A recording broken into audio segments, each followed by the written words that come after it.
고유의 명절 설 연휴 즐겁게 잘 보내셨습니까? 네. 이 자리에 참석하신 모든 분들이 불심에 대한 믿음과 사랑이 저보다는 높으시고 훌륭하신 분들이신데, 제가 여러 불자님 앞에 서서 법문을 강의한다는 것이 송구스럽기도 합니다. 미흡하더라도 넓으신 아량으로 이해를 바랍니다. 평소 간음사를 사랑하는 불자님 여러분, 이 지역 여러 불자님들과 이웃에게 부처님의 말씀으로 위안과 삶의 울과 힘이 되어주고 계시는 회주 지연스님을 위시한 여러 대중스님들의 헌신적인 노고에 진심으로 감사의 말씀과 아울러 감사의 박수 한번 크게 보내드립니다.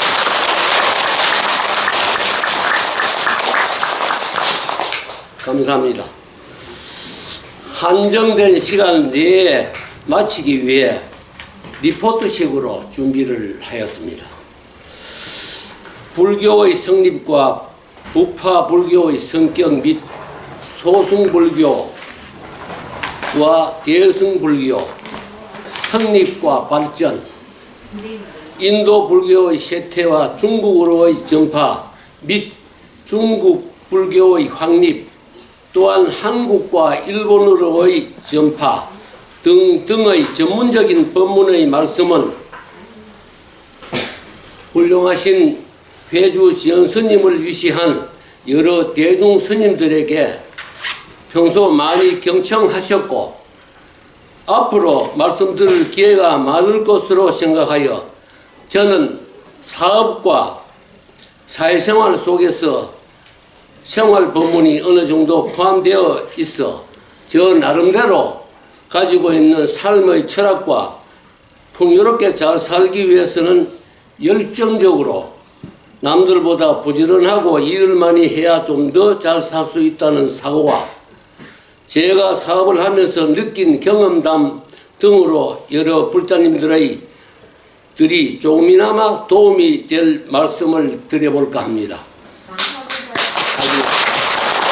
편안한 자세로, 아주 편안한 자세로 경청을 해주시면 감사하겠습니다. 생활 법문은 경우와 원칙을 준수하는 것부터 시작해서 정직해라, 간음하지 말라, 남의 재산을 탐하지 말라 등등이 아니겠습니까? 부처님의 가르침이 헛되지 않도록 자비와 보리심으로 모든 생명을 소중히 여기면서 해서 안 될 일은 하지 말고 해야 할 일은 어렵고 힘들더라도 꼭 하는 사람이 되어야 행복할 수가 있습니다.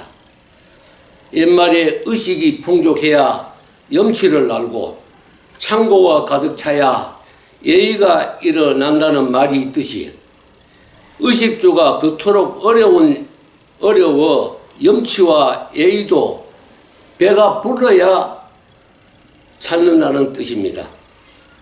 제가 어릴 적만 해도 오전에 어른을 만나면 아침 드셨습니까? 점심때 윗사람을 만나면 점심 드셨습니까? 그만큼 끼니를 거르는 사람들이 있었기에 첫 인사가 식사를 하셨는지가 우선이었는데 요즘은 반갑습니다, 아니면 안녕하셨습니까 하는 인사를 하는 분들이 많으십니다. 최근에는 의식주를 걱정하는 사람은 없을 정도로 자기만 부지런하면 의식주만은 걱정하지 않아도 될 좋은 시대에 우리는 살고 있습니다. 인간의 능력은 보잘것 없다라고 하는 사람들이 있지만 정작 세상을 지배하는 것은 인간입니다. 왜냐하면 인간만이 유일하게 생각할 줄 알기 때문입니다. 인간은 태어날 때부터 생각할 줄 안다는 것입니다. 여러 어린 아이들도 배가 고프면 울음으로 생각을 표현하고 너무 덥거나 불편하면 울음으로 나타내기도 합니다. 사람은 생각하지 않으면 반드시 길을 잃는다는 것입니다. 그런 점에서 생각하는 사고는 개인이 성장하고 성숙하기 위해 반드시 걸어야 하는 길이라 하겠습니다. 생각하지 않으면 성장할 수 없고 발전할 수 없을 뿐만 아니라 올바른 인격체로 성숙할 수 없기 때문입니다. 사람은 어느 정도 성장하면 삶을 고민하고 자기 자신을 생각해야 비로소 그 속에서 깨달음을 얻을 수 있고 더 나은 삶을 위한 발판을 마련할 수 있기 때문입니다. 사회생활이나 회사 생활에서도 기본에 충실하라. 삶의 기본은 원칙과 상식 지키기입니다. 행복은 더 가진 것에서 오는 것이 아니라 이미 가지고 있는 것을 감사하는 데서 온다는 것입니다. 이미 가진 것이 없다라고 반문하는 사람이 있을지 모르지만 가진 것은 금전적인 부뿐만 아니라 건강한 육체, 앞을 볼 수 있는 좋은 눈을 가진 것도 큰 자산이요, 두 다리가 튼튼하여 걸을 수 있는 것도 값진 자산이며 말을 할 수 있고 각종 음식을 맛있게 먹을 수 있는 건강한 치아를 가진 것도 큰 자산인 것입니다. 존경하는 불자님 여러분, 누구에게나 주어진 24시간은 똑같이 공평하게 주어지지만 그 주어진 24시간을 한결같이 어떻게 활용하는가 또는 했는가에 따라 10년, 20년, 많게는 3, 40년 후에는 삶이 크게 차이가 날 수도 있는 것입니다. 사람의 능력은 크게 다르지 않지만 시간을 쓰는 능력이나 노력의 정도에 따라 삶이 달라질 수가 있는 것이 아니겠습니까? 부지런한 사람은 시간의 가치를 알고 시간을 전략하고 게으른 사람은 시간의 가치를 몰라 그냥 허비해버립니다. 자신을 위해 시간을 값지게 쓰는 사람만이 행복할 자격이 있다고 생각하며 시간을 값지게 사용하는 사람은 행복의 양이 많을 것입니다. 시간 효용의 법칙은 자기 삶의 가장 중요한 성과를 위해 좀 더 가치 있게 시간을 쓰는 일입니다. 일을 해도 좀 더 영양가 있는 일을 열심히 해야 성과라고 할 수 있는 것입니다. 짜투리 시간을 어떻게 활용하는가에 따라 인생 터닝포인트, 삶이 달라질 수 있는 것입니다. 우리는 시간의 소중함을 한 번 더 깊이 인식해야 하겠습니다. 인간의 본성이 무엇이며 인간 본성에 따라 인간답게 살기 위해 어떻게 해야 좀 더 건강하고 행복하게 오래 살고 좀 더 수월하게 잘 살 수 있을까? 정답은 많지만 그중 보편적인 정답은 일을 사랑하고 즐거운 마음으로 하고 있는 일을 좀 더 열심히 하는 것입니다. 사람도 게으름을 선호하는 동물이라 일하기를 좋아하지는 않지만 일로 하여 가정을 풍요롭게 하는 동시에 인생의 가치를 실현할 수 있기 때문에 일을 열심히 해야 하는 것입니다. 앙케이트 조사에서 학력이 높을수록 일하는 시간이 많은 것으로 나타났습니다. 고등학교 졸업자보다는 대학 졸업자가 일하는 시간이 많고, 대학 졸업자보다는 대학원을 졸업한 사람이 일하는 시간이 많게 나타났습니다. 많이 배우고 많이 알고 있는 사람이 일을 많이 하니까 잘 살 수밖에 없지 않겠습니까? 성공하고 승리하는 사람의 특성은 첫째, 절대 긍정. 긍정은 지옥을 극락세계로 갈 수 있는 힘을 가지고 있다고 합니다. 둘째, 항상 감사. 셋째, 오직 초심. 넷째, 뚝심일관이다 라는 특성을 가지고 있습니다. 이 세상에서 가장 지혜로운 사람이 누구인가? 어떠한 경우에도 배움의 자세를 갖는 사람이다 라고 합니다. 이 세상에서 제일 강한 사람은 누구인가? 자신과의 싸움에서 이기는 사람이다 라고 합니다. 그리고 이 세상에서 가장 행복한 사람이 그럼 누구인가? 지금 이 모습 그대로 감사하면서 좀 많이 버렸으면 많이 베풀고 감사하면서 사는 사람이 가장 행복한 사람이다 라고 합니다. 아리스토텔레스 고대 그리스의 철학자는 행복은 감사하는 사람의 것이라고 했습니다. 인도의 시성 타구르는 감사의 분량이 행복의 분량이라고 했듯이 사람은 감사한 만큼 행복할 수 있다는 것입니다. 행복해서 감사하는 것이 아니라 감사하기 때문에 행복해진다고 합니다. 빌헬름 윌러 독일의 시인은 가장 행복한 사람은 가장 많이 돈을 소유한 사람이 아니라 가장 많이 감사할 줄 아는 사람이라고 말했습니다.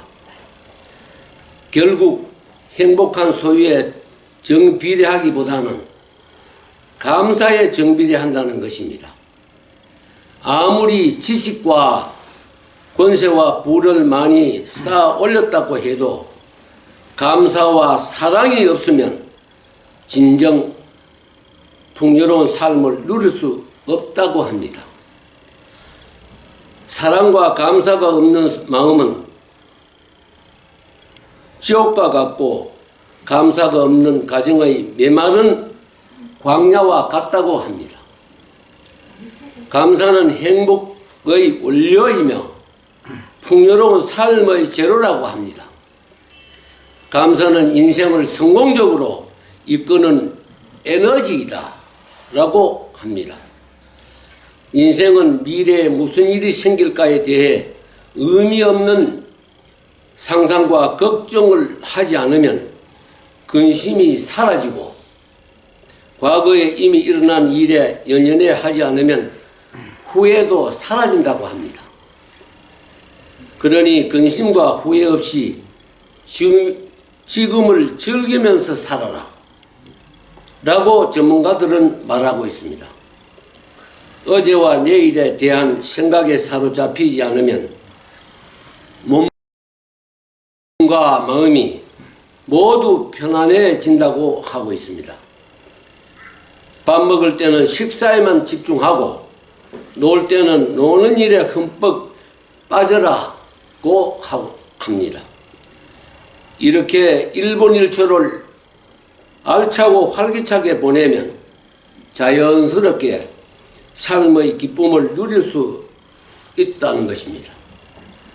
다른 사람이 위풍당당하게 하면 당당하다고 부러워하지 말고 항상 스스로에게 물어보라고 합니다. 나는 무슨 책임을 질 수 있지? 기억하십시오. 책임에는 부담과 대가가 따르고 그 뒤에는 성장과 성숙 그리고 성공이 기다린다는 것을, 그렇게 모든 일은 책임질 만한 가치가 있는 것입니다. 인생에서 첫 번째로 해야 할 일은 바로 나 자신을 제대로 알고 나의 정확한 자리를 찾는 것입니다.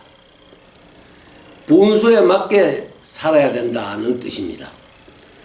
인생이 매력적인 것은 어려운 고난과 역경을 극복함으로써 지혜가 늘어나고 지혜가 쌓인다는 데 매력이 있는 것입니다. 사람이 살다 보면 항상 즐거운 날만 있는 것도 아니고 항상 고통스러운 날만 있는 것도 아니죠. 기쁨을 빼앗고 힘들게 하는 무거운 짐은 누구에게나 있기 마련입니다. 행복하게 살아가려면 무엇보다 성실해야 하며 예의 바른 인사성이 있어야 하고 적은 것에도 감사할 줄 아는 마음과 겸손할 줄 알아야 합니다. 요즘 사회 기반 시설, 국민건강보험을 비롯한 모든 보험과 식자재가 풍부해졌고 보건위생에 대해 영양가 있는 음식을 많이 먹음으로써 과거 옛날보다는 15년 내지 20년 이상 수명이 연장되어 100세 시대를 맞고 있습니다. 70세 나이에 외국어를 배우기 시작하고 컴퓨터를 배우고 인생 한계에 도달했다고 느끼거나 생각이 들 때 그때가 바로 인생 새 출발을 도전할 때라고 많은 학자들은 말하고 있습니다. 무엇이든 도전하십시다. 나이가 많은데 내가 무엇을 하겠느냐 하는 생각은 스스로 노화를 부르는 것과 똑같다고 합니다. 남들보다 좀 더 풍요로운 삶을 살려면 일을 사랑해야 하고 일의 대가가 곧 풍요로움입니다. 일로 하여 사람은 발전하고 부를 축적할 수가 있는 것입니다. 열심히 일을 해서 부를 창조하면 나누고 베푸는 것이 참다운 지혜라고 생각합니다. 일은 돈을 저축하게 할 수 있게 하며 일은 행운의 기초입니다. 일은 인생을 즐겁고 풍요롭게 만들어주는 요소이므로 일을 사랑해야 잘 살 수 있는 것입니다. 일의 축복과 결과는 일하기를 즐겨라. 일을 사랑하면 인생이 즐겁고 가치 있게 풍요로울 수 있기 때문입니다.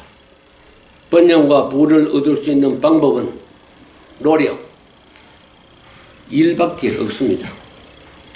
사람은 누구나 완벽한 사람은 없습니다.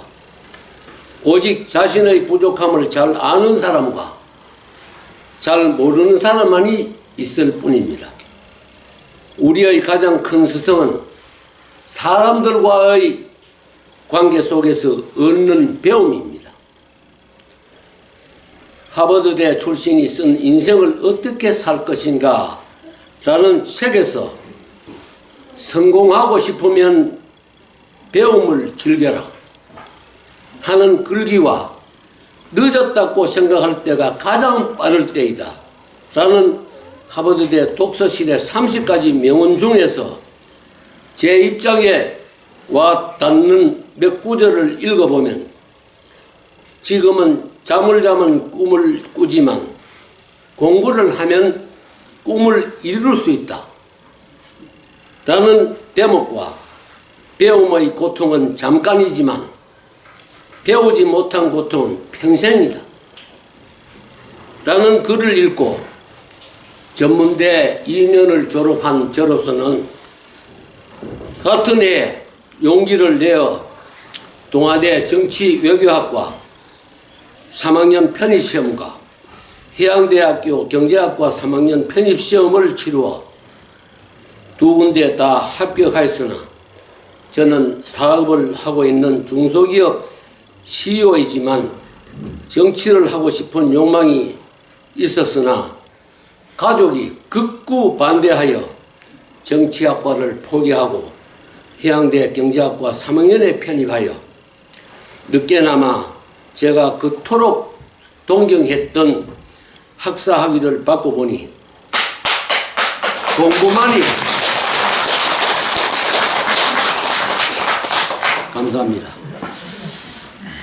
공부만이 내 자신에게 가장 생산적이고 값진 투자는 없다는 것을 깨닫고 공부하는 시간이 그렇게 행복할 수가 없어 또다시 석사과정 2년에 도전하여 더 공부하여 학기말 시험이나 석사 졸업시험을 보면서 머리에 진물이 날 정도로 힘들고 어려운 시험을 거쳐 졸업시험에 합격하여 석사 학위를 취득하여 졸업식에서 학과별 한 사람에만 주는 최고상인 학교 총장상을 수여받았습니다.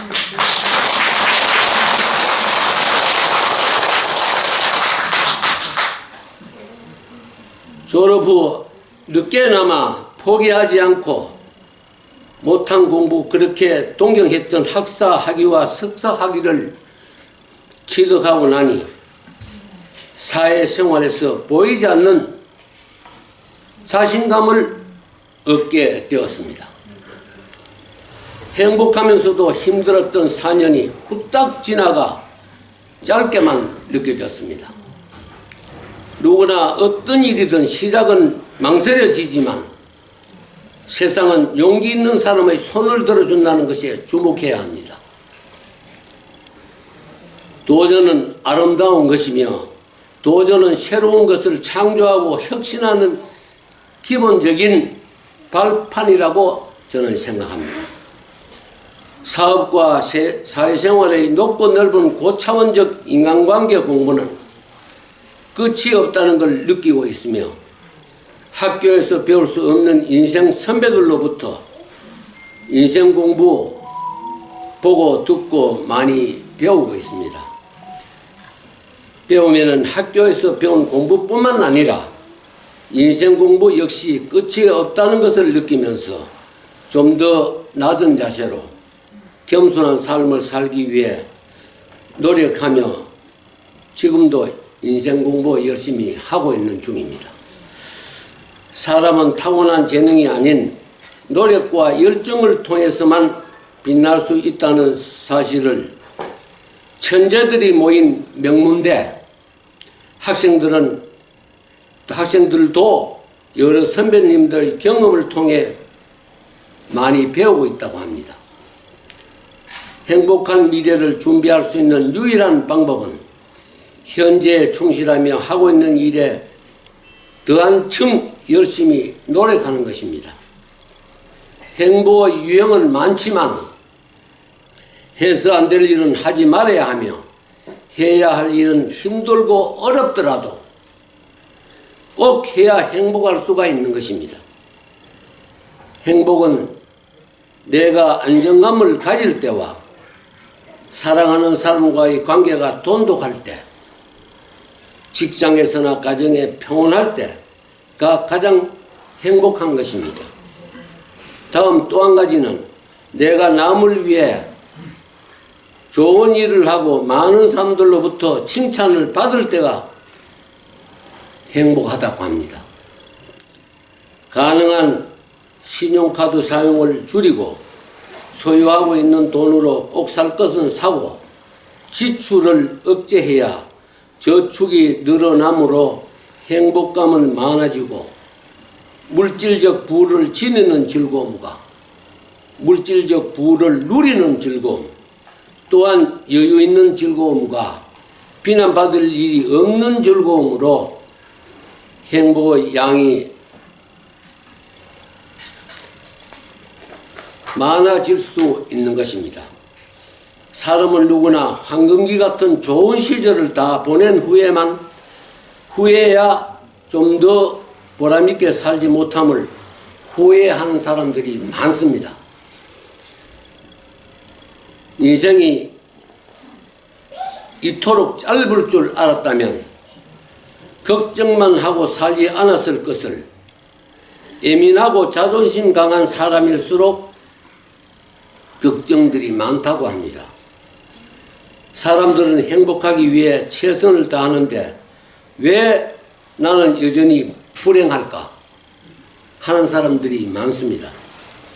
어느 칼럼에서 설문조사를 해보았는데 더 많은 돈을 벌이지 못해서, 가족을 좀 더 잘 챙기지 못해서, 혹은 여행을 마음껏 하지 못한 것을 후회할 줄 알았더니 그러나 이외의 결과가 나왔다고 합니다.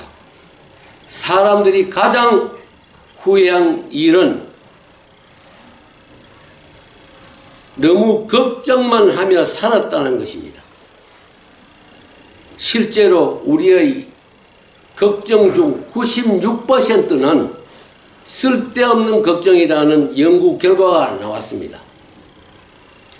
걱정을 많이 하는 사람일수록 몸과 마음의 스트레스로 인해 각종 통증과 염증, 나아가 우울증에 시달린다고 합니다. 중요한 것은 대부분의 현대인이 이 증상을 많이 겪고 있다는 사실입니다. 이런 증상으로 고생하지 않고 행복해지고 싶다면 둔감하게 살아야 한다고 합니다. 둔감하게의 뜻은 감정이나 감각이 무딘, 너무 예민하지 않는 것을 말하는 것입니다. 건강하고 즐거울 수 있는 팁 하나 드리겠습니다. 잘 들으셔서 노력하시면 도움이 될 것입니다. 몸에서만 나오는 만병치료제라고 할 수 있습니다. 사랑할 때 나오는 도파민. 사랑은 꼭 연인과의 사랑이 사랑만이 아니라 부부 간의 사랑, 자식 간의 사랑, 이웃 간의 사랑, 동료들 간의 사랑, 아주 사랑은 무한하고 무궁무진합니다. 그러니까 사랑을 많이 하면은 도파민은 뇌신경 세포들 간의 신호 전달 기능을 하는 중추 신경계의 신경 전달 물질입니다. 다음, 웃기만 하면 나오는 엔돌핀. 많이 웃으면 엔돌핀이 많이 나온다는 말씀 들으셨을 겁니다. 엔돌핀은 뇌에서 행복할 때 나오는 모르핀과 같은 진통 효과를 가지는 물질입니다. 모르핀은 아편, 주성분과 같은 마약성 진통제입니다. 다음, 편안한 마음에서 나오는 세로토닌. 세로토닌은 모노아민 신경전달 물질인데 모노아민은 산화 효소 억제제라고 합니다. 다음, 즐거울 때 나오는 다이돌핀. 살아가면서 감동을 받거나 기쁠 때 몸에서 생성되는 물질 엔돌핀의 4000배 효과가 있다고 합니다. 위 도파민, 엔돌핀, 세로토닌, 다이돌핀 등이 많이 나오도록 쓸데없는 걱정 많이 하지 마시고 좀 더 지금부터라도 노력하시면 통증과 염증을 좀 없앨 수가 있는 것입니다. 항상 노력하셔서 건강하시고 행복하시기를 바랍니다. 끝으로 많은 사람들이 지나친 내일 걱정이 오늘을 힘들게 한다고 하오니 필요 없는 걱정하지 마시고 마음이 울적하거나 불안할 때는 관음사 청정도량 원통 버전 부처님 앞에 오셔서 기도와 명상의 시간을 가지면 걱정이 사라지고 머리가 맑아지며 부처님의 큰 가피가 있으실 것입니다. 희망찬 계면년 항상 건강하시고 행복하시기 바랍니다. 저의 말씀을 끝까지 진지한 자세로 경청해 주셔서 대단히 감사합니다.